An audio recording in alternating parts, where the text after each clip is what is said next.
He's the voice of the Saints on WWL, but it's Mardi Gras, and he's known by many as the Moose. Mike Haas, welcome. Yeah, that moniker, I guess, the internet's forever, kids. Just remember that. That's right. There are photos What you that did will live 35 forever. years ago. But tell us, whim. how did Moose start? Pretty simple. Channel 4 would do Mardi Gras coverage, the full boat. And one year, this was back in the mid-'80s, I went skiing. And they had these big hats, a gator hat, and one was a moose hat. Big floppy ears. I bought the moose hat. Came back, first year of Mardi Gras, me and Judy Storch out on Veterans. We started the broadcast with a shot of tequila, and I was brand new. I was like, what is this? What are we doing? Right? So I was like, I get it now. It doesn't matter. And then the next year, I had a full moose costume that I had made. I've had several moose costumes, by the way. You had more courage. And, people always go, man, were you acting silly? Or I was like, let's just say we had fun. Yeah, we had fun. It's Mardi Gras. And then one year, probably I was in a clique of friends. We had about 20, and they all showed up in moose costumes, crew of moose. It was the coolest because we were veterans, great parade. But they don't. It goes by Rex and Zulu. What's happened with Rex and Zulu? Then they'll use artists. Right. In between for the king and queen, stuff like that. And I remember one year poured, and I had fun. And I remember calling my routine was to call Sandy Breland the next day, the news director, and go, am I employed? She go, yeah, you were great, click. Then, the ratings were fantastic. And then then I went from Argus to Bourbon Street balcony. So I'd done Mardi Gras 30 years. I'd never laid eyes on Zulu or Rex since I've been in New Orleans until after I left Channel 4, until the last 4 or 5 years. Wow. Never seen it, because I saw Argus and I saw Bourbon Balcony. But you saw so much. Yeah, saw a lot. Bourbon Street would change. Well, thank you. The Moose legend continues. All right, let's go to Drew Brees. First ballot. What else is there to say about Drew Brees? I mean, we got so spoiled. And to me, Drew, the person, and Drew, kind of his actions, the 2006 season, everybody talks 09. The 09 season was phenomenal. Super Bowl. I mean, good gosh. But the 06 season, when Drew came, when they drafted Reggie and Sean, and we didn't know. We didn't know what we had, right? 3-0, the Steve Gleason, block punt, reopening of the Dome. And that NFC Championship year, quite frankly, they should have beaten Chicago. They really should have. And if they do, sorry, Peyton, they win that game. Mm-hmm. So that season to me was just unbelievable. Yeah. And we got a taste of Drew. It was a great draft class. And he was coming off of a major injury. Right. Nobody knew. I mean, the fact that he even got to New Orleans and they didn't sign him in Miami was, it was kind of all meant to be. But yeah. 5,000-yard seasons. It was just we didn't know. We knew what we had, but we really knew what we didn't have was when we were like other teams in 21.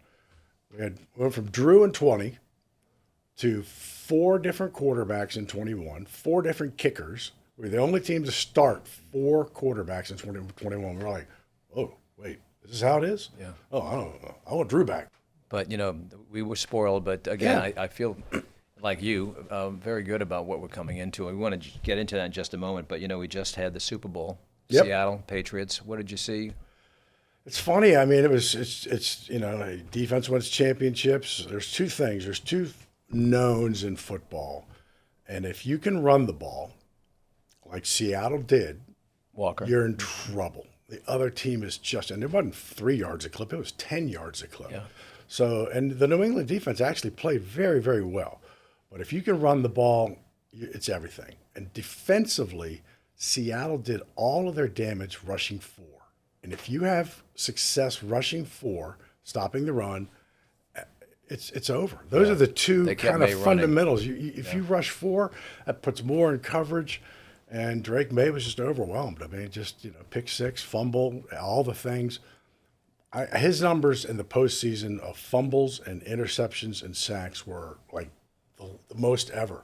Conversely, Seattle, the only team in the NFL to go through the postseason without a turnover. And finally, here's the kicker. We get so caught up in the end of the season. First week of the season, the Las Vegas Raiders go to New England, beat the Patriots in New England. Wow. Yeah.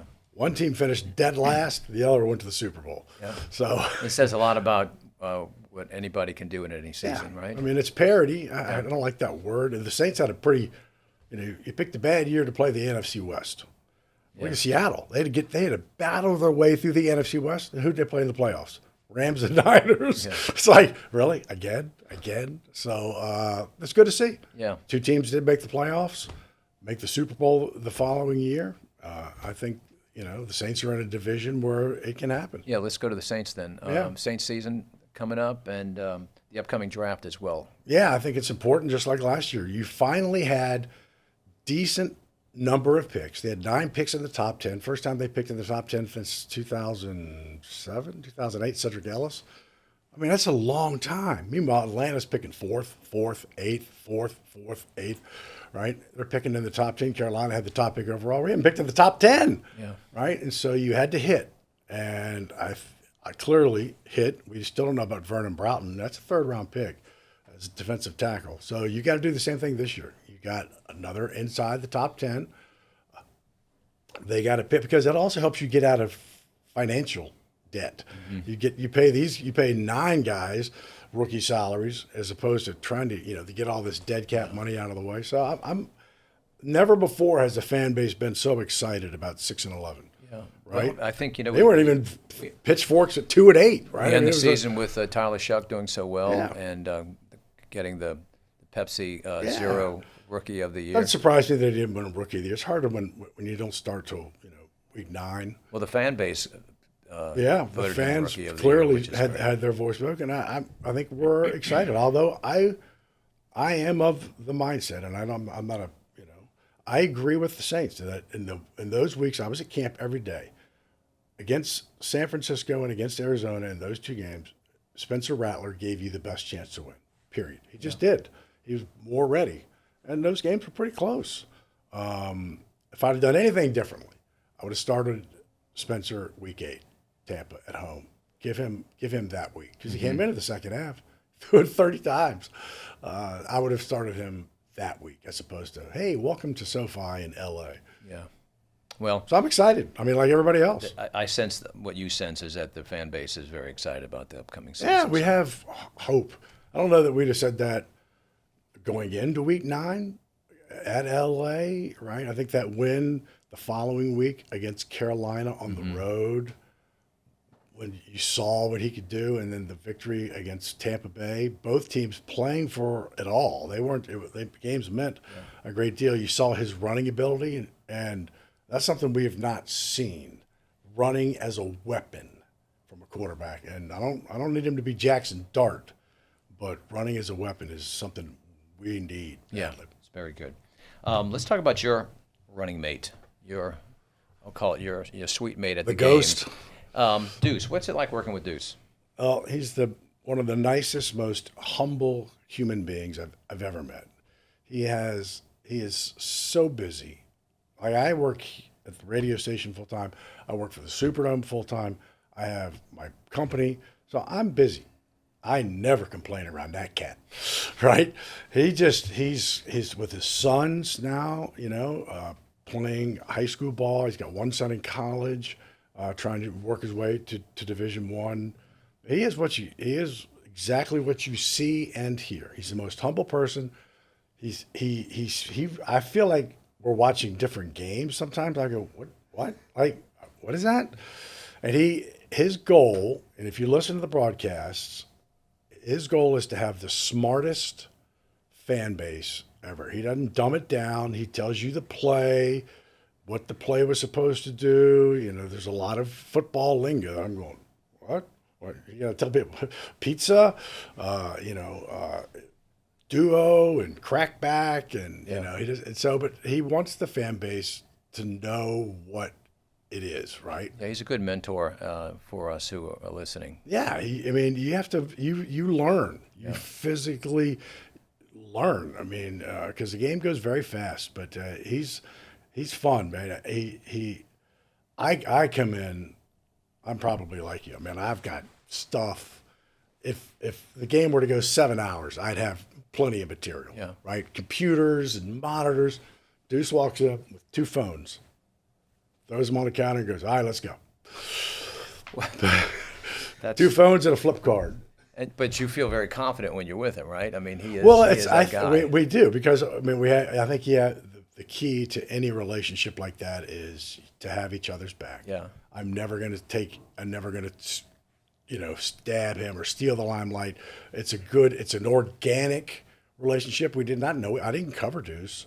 I was out of sports. I was in news. Right. We didn't know each other that well, so it is purely organic. And I hope we try to have fun. It's very off the cuff, unscripted. What comes to And you're traveling with the Saints when they're playing away, and game day. Your day starts how early before? The I game? get to the dome about 8. Yeah. Because I'm kind of doing Probably pass you in the elevator. a little Superdome. I like make sure my Superdome job is ready, because my office is in the Superdome, and so I'm like, I do that job, then I go do the Saints job, and then I come back down to my Superdome office to make sure there was, no issues. Yeah. But no, it's the games are what it's about. I mean, you're the voice of the Saints. I'm the radio voice of the Saints.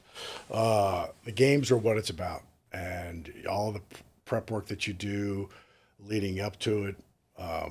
It's just I'm so fortunate to have the backing and support of Diane Newman and WWL Radio and Odyssey and all those guys, and Dan Barron, because I shouldn't have the job.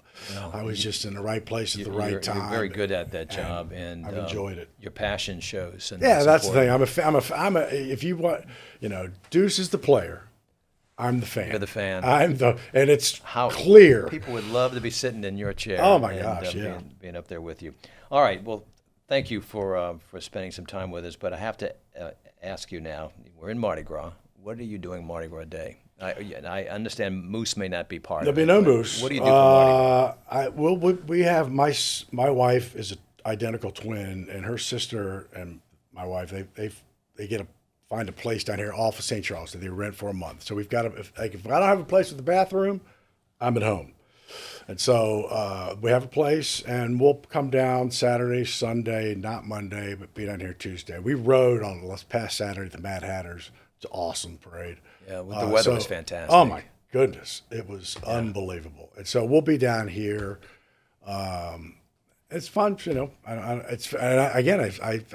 I've seen Rex now for first time in 40 years. You get to enjoy. Yeah, it's cool. And I usually go put my chair directly behind a tree, big old oak tree, put my feet up. No beads can get to me.